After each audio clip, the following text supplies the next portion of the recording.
POCSO കേസിലെ ഇരയെന്ന വ്യാജേന ജീവനക്കാരിയുടെ മകളെ ഉപയോഗിച്ച് വീഡിയോ നിർമ്മിച്ചെന്ന കേസിൽ ഏഷ്യാനെറ്റ് ന്യൂസിനെതിരെ കുറ്റപത്രം സമർപ്പിച്ചു. എക്സിക്യൂട്ടീവ് എഡിറ്റർ സിന്ധു സൂര്യകുമാർ ഉൾപ്പെടെ 6 പേരാണ് ക്രൈംബ്രാഞ്ച് കേസിലെ പ്രതികൾ. ക്രിമിനൽ ഗൂഢാലോചന, വ്യാജരേഖ ചമയ്ക്കൽ തുടങ്ങിയ കുറ്റങ്ങളാണ് പ്രതികൾക്കെതിരെ ചുമത്തിയത്. ഏഷ്യാനെറ്റ് ന്യൂസ് ജീവനക്കാരിയുടെ മകളെ ഉപയോഗിച്ച പോക്സോ കേസിലെ ഇരയെന്ന വ്യാജേന വീഡിയോ നിർമ്മിച്ചുവെന്നാണ് കേസ്. ശാസ്ത്രീയ തെളിവുകൾ ഉൾപ്പെടെ ശേഖരിച്ച ശേഷമാണ് ക്രൈംബ്രാഞ്ച് സംഘം കുറ്റപത്രം സമർപ്പിച്ചത്. Asianet news executive editor Sindhu Suryakumar, resident editor K Shajahan, reporter Naufal Bin Yusuf, പെൺകുട്ടിയുടെ അമ്മയായ ഏഷ്യാനെറ്റ് ജീവനക്കാരി വിപിൻ മുരളീധരൻ എന്നിവർക്കെതിരെയാണ് കുറ്റപത്രം. ക്രൈംബ്രാഞ്ച് അസിസ്റ്റന്റ് കമ്മീഷണർ വി സുരേഷിന്റെ നേതൃത്വത്തിലുള്ള അന്വേഷണ സംഘം Kozhikode additional district and sessions കോടതിയിലാണ് കുറ്റപത്രം സമർപ്പിച്ചത്.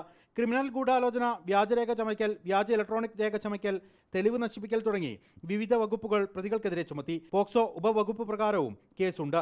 ഏഷ്യാനെറ്റ് ജീവനക്കാർ ഉൾപ്പെടെ 70ഓളം പേരുടെ മൊഴി അന്വേഷണ സംഘം രേഖപ്പെടുത്തി. ഓഫീസിലെ കമ്പ്യൂട്ടർ, ഹാർഡ് ഡിസ്കുകൾ ഉൾപ്പെടെ ഇലക്ട്രോണിക് ഉപകരണങ്ങളും പോലീസ് സംഘം കസ്റ്റഡിയിലെടുത്തിരുന്നു. ഇവ ശാസ്ത്രീയ പരിശോധനയ്ക്ക് വിധേയമാക്കി. കസബ പോലീസ് അന്വേഷിച്ച കേസ് പിന്നീട് ക്രൈംബ്രാഞ്ചിന് കൈമാറുകയായിരുന്നു. റിപ്പോർട്ടർ, കോഴിക്കോട്.